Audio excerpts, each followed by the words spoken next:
Hello! ఈరోజు మనం pink chapati with chole curry చేసుకుందాం. దానికోసం గుమ్మడికాయ, 1 క్యారెట్ అండ్ అలాగే 1 బీట్రూట్ ఇవన్నీ చిన్న పీసెస్గా కట్ చేసుకొని పక్కన పెట్టుకోవాలి. ఇప్పుడు ఒక మిక్సర్ జార్ తీసుకొని ఈ పీసెస్ అన్ని మిక్సర్ జార్లో వేసేసి మంచిగా జ్యూస్ చేసుకోవాలి. ఈ జ్యూస్ని 2 గ్లాసెస్లో పోసుకొని తాగేసేయాలి. చేస్! ఇప్పుడు ఆ మిగిలిపోయిన పల్ప్ని ఒక మిక్సర్ జార్లో వేసి 2 కప్స్ గోధుమ పిండి వేసి 1/2 స్పూన్ సాల్ట్ అలాగే మిక్స్ చేసుకుంటూ కొంచెం కొంచెంగా వాటర్ కలుపుకోవాలి. అప్పుడు మనకి చపాతీ డఫ్ రెడీ అయిపోతుంది. ఇప్పుడు దీన్ని చిన్న చిన్న పీసెస్గా కట్ చేసుకొని పక్కన పెట్టుకోవాలి. ఇప్పుడు కొంచెం పొడి చపాతీ పౌడర్ తీసుకొని చపాతీస్ని ప్రెస్ చేసుకోవాలి. ఇప్పుడు చోలే కర్రీ కోసం ఒక బౌల్ తీసుకొని దానిలో ఆనియన్స్ అండ్ కట్ చేసిన ఆలు, కట్ చేసిన టొమాటోస్ వేసుకొని కొంచెం సాల్ట్ వేసి కొంచెం వాటర్ పోసేసి ఓవెన్లో పెట్టేసుకొని బాయిల్ చేసుకుందాం. ఇక్కడ పొటాటో ఆప్షన్. ఇలా బాయిల్ అయ్యి వచ్చేస్తుంది. ఇప్పుడు దీన్ని హ్యాండ్ బ్లెండర్తో బ్లెండ్ చేసి కొంచెం స్మూత్ పేస్ట్ లాగా చేసుకోవాలి.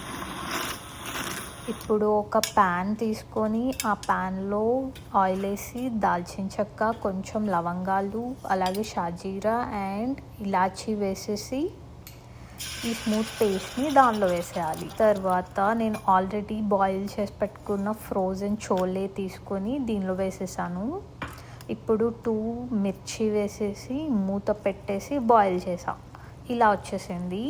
ఆ తర్వాత కొంచెం పసుపు, 1/2 స్పూన్ కారం, కొంచెం గరం మసాలా, కొన్ని క్యాష్యూస్, అలాగే కొంచెం జీరా పౌడర్ ఇవన్నీ వేసి బాగా మిక్స్ చేసుకోవాలి. కొంచెం సేపు బాయిల్ చేసిన తర్వాత చోలే కర్రీ రెడీ అయిపోతుంది. ఇప్పుడు ఒక బౌల్ తీసుకొని దాంట్లో 1 అవర్ సోక్ చేసిన సగ్గుబియ్యం సేమియా వేసేసి బాగా బాయిల్ చేసుకొని ఆ తర్వాత దీనిలో కొంచెం పాలు పోసుకోవాలి. ఈలోపు ఒక చిన్న బౌల్ తీసుకొని దాంట్లో జాగ్రీ వేసేసి కొంచెం వాటర్ పోసి ఇప్పుడు దీన్ని లిక్విడ్లా చేసుకోవడానికి ఓవెన్లో పెట్టేసి 2 మినిట్స్ హీట్ చేయాలి. ఆ తర్వాత జాగ్రీ సిరప్ రెడీ అవుతుంది. ఇప్పుడు ఇంకొక బౌల్ తీసుకొని 2 స్పూన్స్ గీ వేసి దాంట్లో కొన్ని క్యాష్యూస్ యాడ్ చేసి అలాగే కట్ చేసిన బాదం యాడ్ చేసి మళ్ళీ ఓవెన్లో పెట్టేసి 2 మినిట్స్ ఫ్రై చేసుకోవాలి. ఆ తర్వాత కొన్ని కిస్మిస్ యాడ్ చేసి మళ్ళీ 1 మినిట్ ఫ్రై చేసుకోవాలి.